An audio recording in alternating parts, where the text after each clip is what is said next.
حقیقت یہ ہے کہ اللہ تعالیٰ جن کو رضا بالقضا کی دولت عطا فرما دیتے ہیں ان کے پاس پریشانی کا گزر نہیں ہوتا۔ ان کو صدمہ ضرور ہوتا ہے، غم اور تکلیف ان کے پاس ضرور آتی ہے، لیکن پریشانی نہیں ہوتی،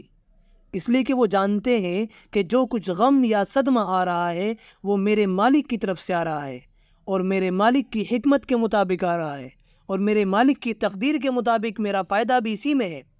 حتیٰ کہ بعض بزرگوں نے یہاں تک کہہ دیا، نہ شود نصیب دشمن کہ شود ہلاک تیغت، سر دوستاں سلامت کہ تو خنجر آزمائی۔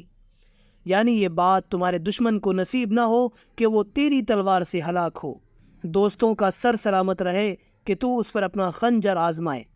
یعنی یہ جو تکلیفیں پہنچ رہی ہے یہ بھی ان کی رحمت کا عنوان ہے، اور جب ان کی رحمت کا عنوان ہے تو دوسروں کو کیوں پہنچے، یہ بھی ہمیں پہنچے۔ حکیم الامت مجدد الملت حضرت مولانا اشرف علی تھانوی نور اللہ مرقدہ اس کی مثال دیتے ہوئے فرماتے ہیں کہ ایک شخص آپ کا محبوب ہے، اس سے آپ کو انتہا درجے کی محبت ہے،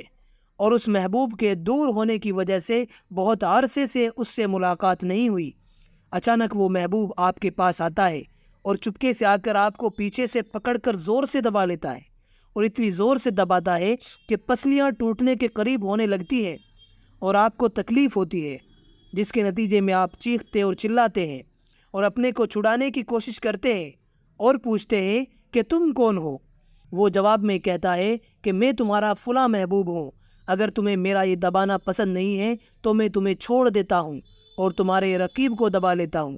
اگر تم عاشق صادق ہو تو یہی جواب دو گے کہ میرے رقیب کو مت دبانا بلکہ مجھے ہی دباؤ، اور زور سے دباؤ، اور یہ شعر پڑھو گے، نہ شود نصیب دشمن کہ شود ہلاک تیغت، سر دوستاں سلامت کہ تو خنجر آزمائی۔ اللہ تعالیٰ اپنے فضل سے ہمیں یہ ادراک عطا فرما دے کہ یہ تکلیفیں بھی اللہ تعالیٰ کی رحمت کا عنوان ہیں،